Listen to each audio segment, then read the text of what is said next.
Hello and welcome to the CUFI Weekly. I'm your host, Kasim. Okay, so this week I want to talk about Jerusalem and specifically the Temple Mount. Why, you may be wondering? I'll tell you why. So, on the 1st of December, the United Nations General Assembly approved a resolution about Jerusalem. The so-called Jerusalem Resolution. It's part of a push by the Palestinian Authority and its allies to essentially rebrand Judaism's holiest site, the Temple Mount, purely as an Islamic holy site. The text of the UN resolution only refers to the Temple Mount by its Islamic name, the Haram Al-Sharif, essentially stripping away the Jewish and Christian history and heritages of the site. Now, this isn't the first time this has been done. In 2018, a similar resolution was passed. This time, however, there were fewer countries which voted for the resolution. But still, the number of countries who are willing to join on board with this falsification of history was pretty large. A total of 129 countries supported the resolution, 11 voted against it, including America and Canada, who voted against it, and 31 abstained, including Austria, Brazil, Germany, India, Kenya, the Netherlands, Ukraine, and the United Kingdom. Kind of sad to see some traditional allies of the Jewish state abstaining rather than voting against this pretty morally bankrupt resolution. So on the fourth night of Hanukkah, a festival which commemorates how the Maccabee warriors fought the Greeks to reclaim and rededicate the temple, which sat on the Temple Mount in Jerusalem, in around the 2nd century BC. On the fourth night to commemorate that festival, the UN is essentially nullifying that history.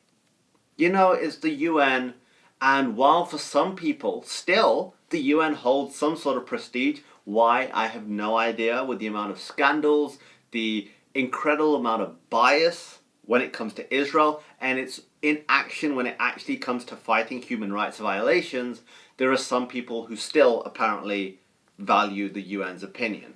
It's interesting that UN Watch, a NGO which monitors the UN, launched a detailed database that documents the UN's bias against Israel. But it revealed that since 2015, the General Assembly has passed 115 resolutions condemning Israel and only 45 against other countries.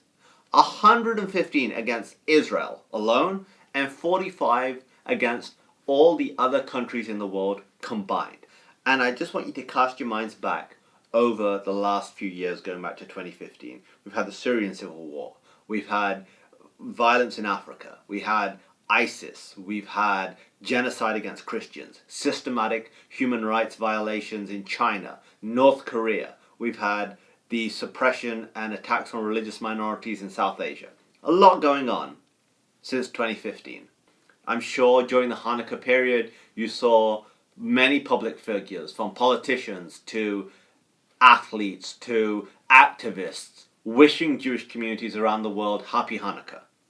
Again, the festival where the Maccabees fought for their freedom, for their religious liberty, for their liberation of the Jewish temple in Jerusalem in the 2nd century BC.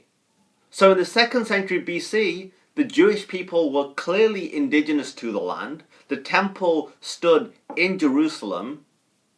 Yet in 1948, somehow these same Jewish people who have returned to their homeland are seen as foreign invaders. Makes very little sense. The hypocrisy and the blindness is staggering. That you can on one hand validate that history and on the other hand completely deny it. A complete denial of not only Jewish but Christian history. There is no shadow of doubt in my mind that Jesus and the disciples walked in Jerusalem on the Temple Mount. They went to the Jewish temple. They didn't walk on the Haram Al-Sharif because Islam had not even emerged from Arabia at that point.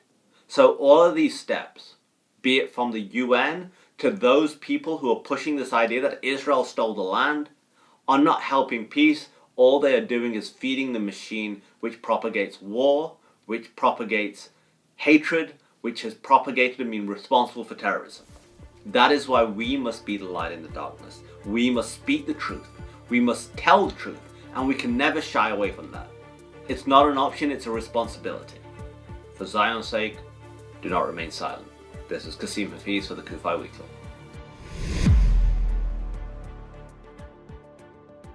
Thanks for checking out today's episode of CUFI Weekly. If you enjoyed this episode and want to stay up to date with the latest news from the Middle East along with topics involving US-Israel relations, please be sure to like and subscribe. And remember to click that notification button so that you are notified every time a new show is uploaded.